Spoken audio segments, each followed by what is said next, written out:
Trust in Allah versus fear of the future. Ayan was a quiet boy. He liked to think. He liked to ask questions. One day, he looked at the sky and asked, "What will happen when I grow up?" His mom heard him and smiled. She sat next to him and said, "Only Allah knows what will happen, but He has the best plans for you." Ayan said, "But what if something goes wrong?"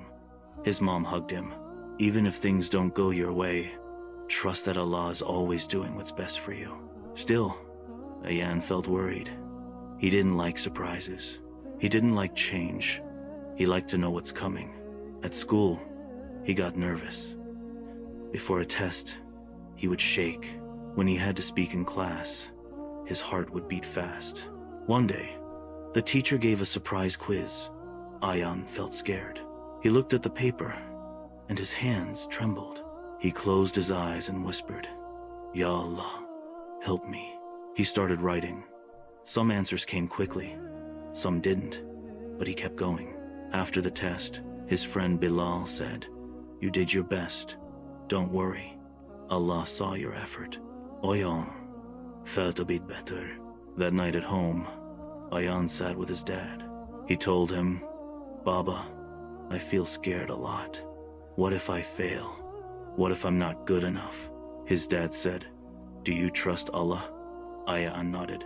His dad continued, "Then don't be scared. Fear comes when we forget that Allah is with us. Trust brings peace. If you try your best and trust Him, everything will be okay." Ayan thought about that. The next day, his friend Zaid lost his pencil box. He started crying. "I'm scared to tell the teacher," Zaid said.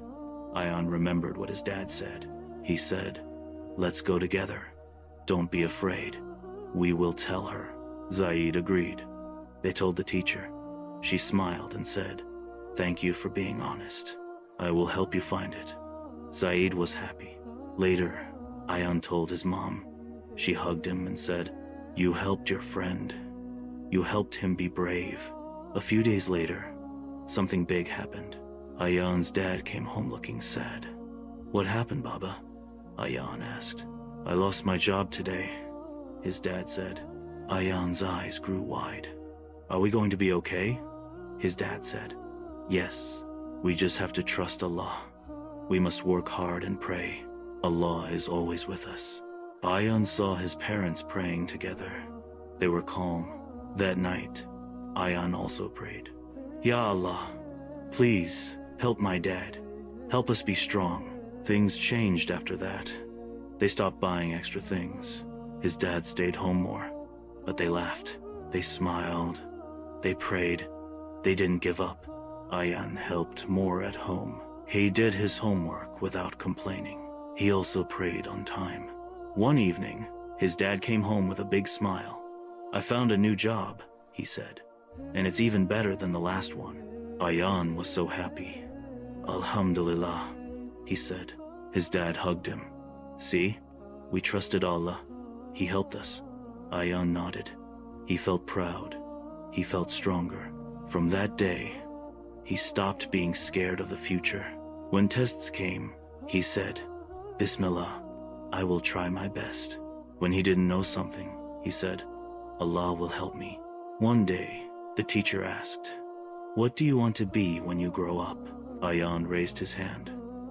"I want to help people trust Allah. I want to help them not be afraid."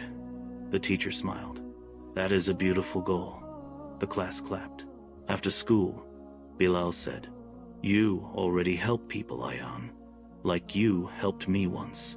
Ayan smiled. He felt peaceful. He knew life would still have hard days, but he also knew he was never alone. Allah was always near, and when he remembered that, he was no longer afraid of the future. Moral of the story: sometimes life is scary. Sometimes we don't know what will happen. But if we trust in Allah, we don't need to be afraid. He always knows what is best for us.